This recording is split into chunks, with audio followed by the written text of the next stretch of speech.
Hi everyone, my name is Deepti. Welcome back to my channel, a place where you can learn at your own pace. So in today's video, we are going to do the reading section and we will focus on multiple choice question types.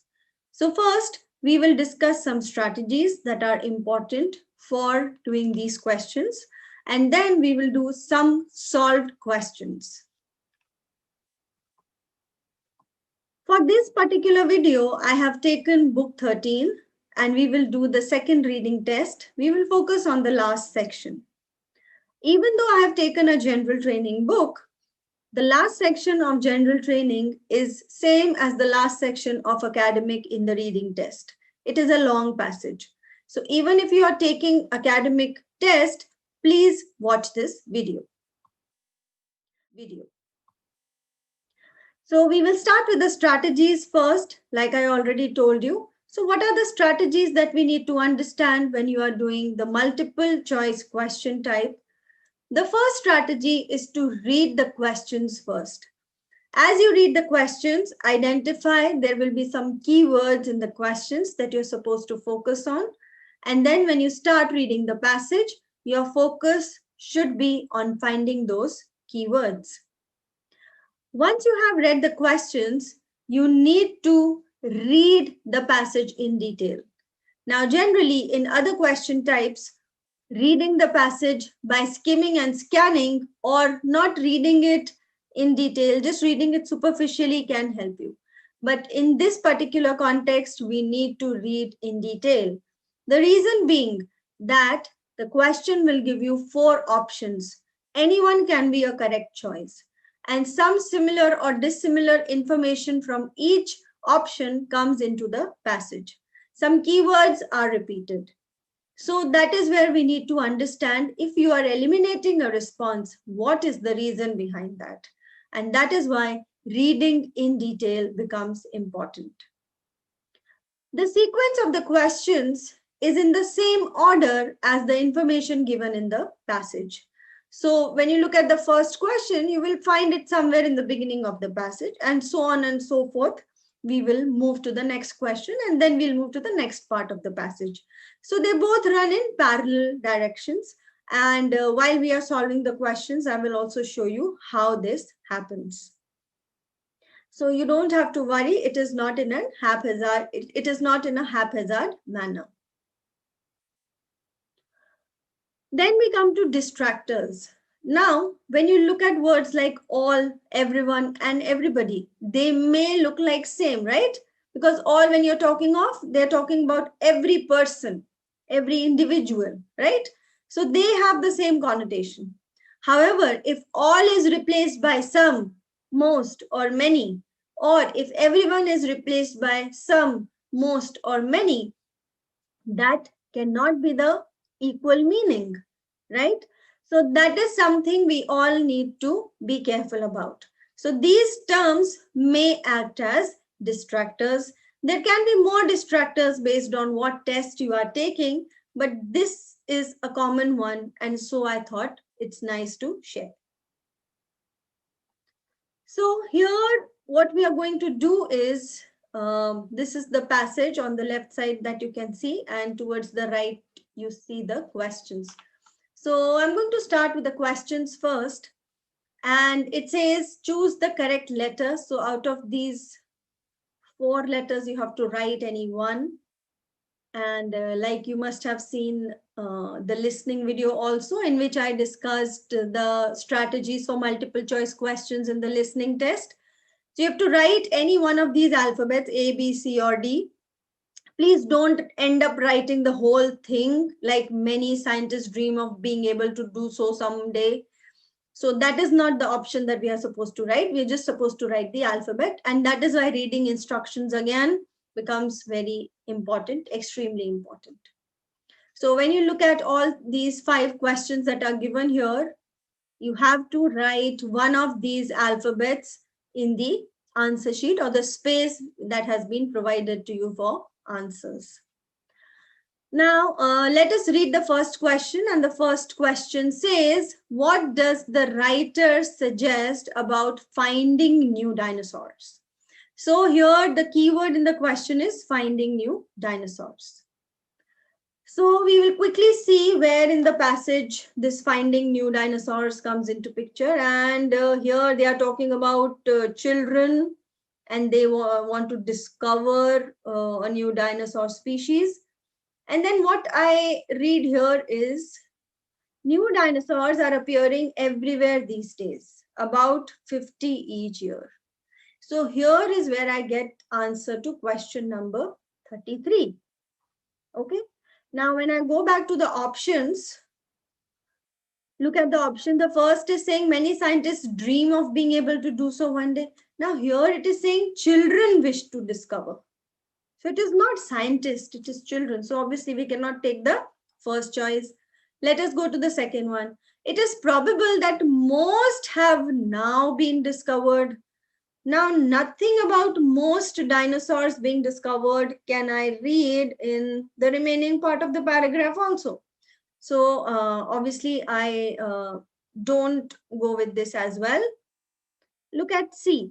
People are running out of places to look for them. Running out of places again, they are found in different places, but running out of places, nothing like that has been. It has been written here that there are still many unsolved mysteries. So there's nothing about places or, how many of them have been discovered.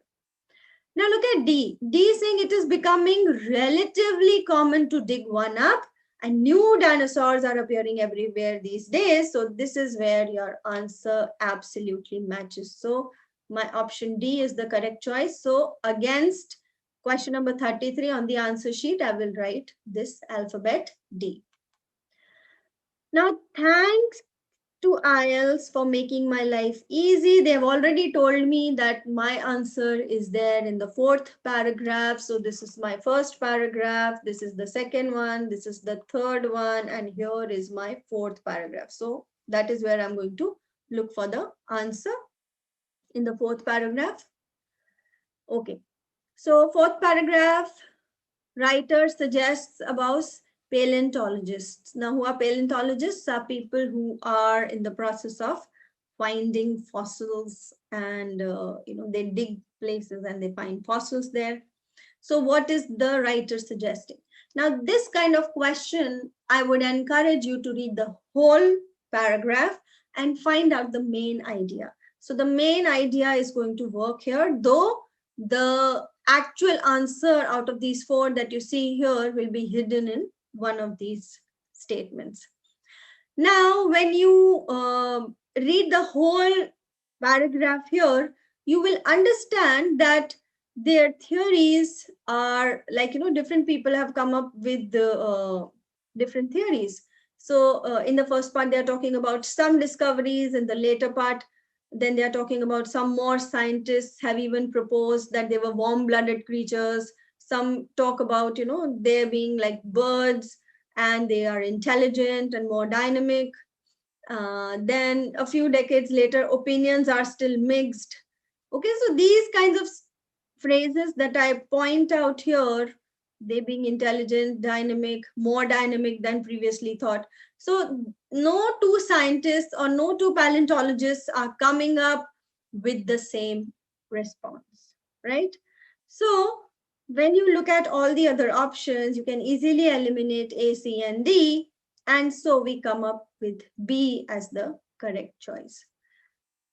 Okay, so theories are based on evidence that can be interpreted in different ways. Okay. Now let us move to question number 35. And question number 35 says, so, okay, before that, let's see, question number 34, we were able to answer here. Now, question number 35, when describing the theory of how dinosaurs began to fly, the writer is. So what is the writer talking about? So this is more like completing the sentence, right? So till here, question number 33 and 34 that we saw, they are proper questions which we are supposed to answer. And here is another question type in which it's more like a statement that is incomplete and you're supposed to complete it. Similarly, you can see 36 also moving in the same fashion. Okay. So 35, when describing the theory of how dinosaurs began to fly, the writer is. Now, my intuition should tell me that because I've already read this here, paragraph 4, my answer somewhere down the line should lie in paragraph 5. So part of it we have in on this page, and part of it we have further to read. So here, if you see, they're talking about the legs, the neck, and the claws of the dinosaurs, and then they're talking about the feathers. Okay, now let's move to the next part where they are talking about how the feathers first developed. So that is the detail given here. Okay, now when I am doing these, I can see that there are certain words given here: amused, surprised, excited, and confused. So, do you see any emotion or any feeling like this being expressed in the passage? So, one place when the author is amused about that the flight probably came about by chance. So, if you read here, you get this option, but it is not actually telling me that the author was amused with this thing, that they ended up flying accidentally. So amused may not be a good choice to make, though this seems to be a close choice, but this is what we call as a trap. Okay, so it is obviously by chance and by accident, they mean the same thing, but this is more like a trap.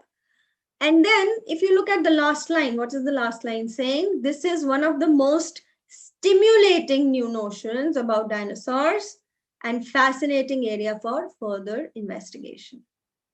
If you look at option C, there you go. So excited, because this is stimulating. So the word excited also matches here.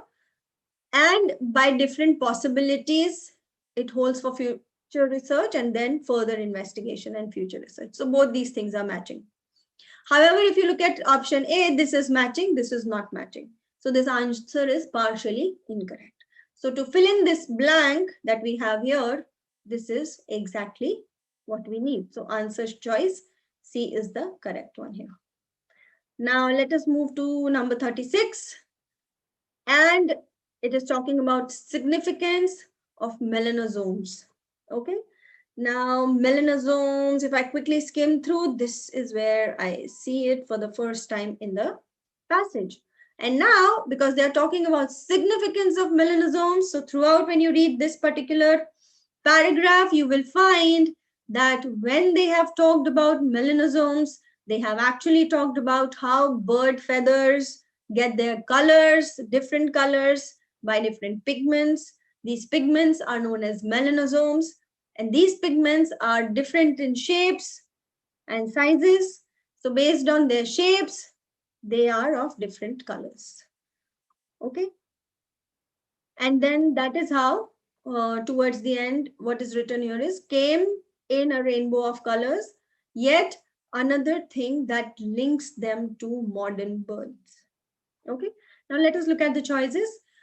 Provide further evidence of where birds evolved from. Okay. Another thing is parallel to further evidence. Where birds came from, link them to modern birds. Now, modern is already telling me that birds are more recent than dinosaurs. From where birds evolved. So birds evolved out of some animals which were there prior to them. So this seems like a fascinating option. So I'll keep this into consideration. However, I'll also look at the other options. They are only found in certain parts of the world. No, this is definitely not the idea that this paragraph is projecting. Can be clearly seen in most fossilized feathers. Now, they are saying that you can identify under a microscope that there are tiny blobs known as melanosomes, but they are available in most fossil feathers. This most thing you will not find anywhere. So that is why this is a wrong choice, and are only found in certain birds and dinosaurs. Again, nothing like that has been mentioned. So we go with option A as the correct choice.